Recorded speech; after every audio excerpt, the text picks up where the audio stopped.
President Barack Obama says Washington is concerned China is using its sheer size and muscle to push aside smaller nations with claims to areas of the South China Sea.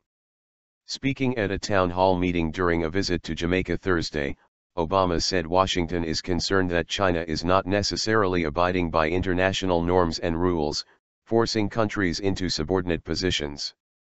China's rapid reclamation projects around reefs in the Spratly Islands of the South China Sea have alarmed other claimants such as the Philippines and Vietnam.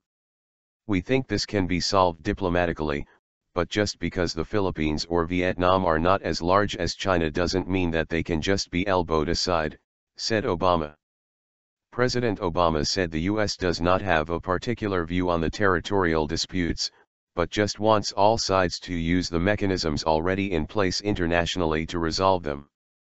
China defends its reclamation work on the disputed islands, saying it is conducting construction and maintenance.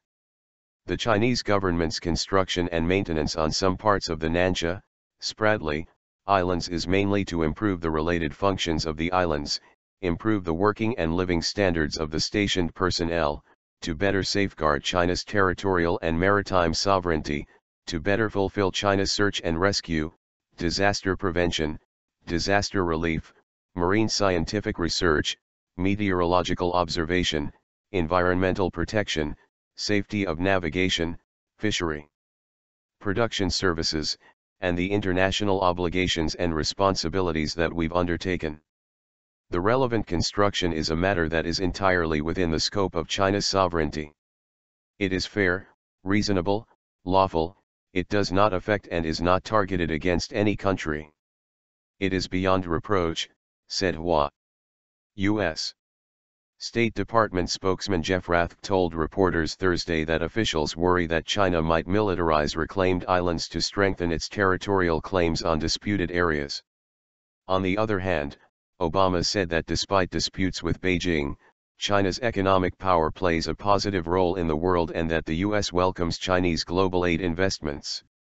Satellite images show China is likely building aircraft runways in what was jungle, and has been building ports and fuel storage depots. Where we get concerned with China is where it is not necessarily abiding by international norms and rules and is using its sheer size and muscle to force countries into subordinate positions, Obama told a town hall event in Jamaica on Thursday ahead of a Caribbean summit in Panama. The Chinese explained that the recent projects were for civil uses, not military. This time for the construction of the reef, we are building civil functions and facilities, including shelters, aids for navigations, search and rescue as well as marine meteorological forecasting services, fishery services and other administrative services so as to provide the necessary services to China's neighboring countries and the individual vessels sailing the South China Sea, explained Hua. We note that there are individual countries that have stayed silent when some countries, for a long time, have been busy building installations on China's Nansha, Spratly, islands they illegally encroached, but then make irresponsible remarks on China's own normal activities on our own territory. These are completely double standards. It is not fair and not constructive. So we call on the parties concerned to effectively adhere to their promise of not taking sides on the South China Sea issue and do more for regional peace and stability.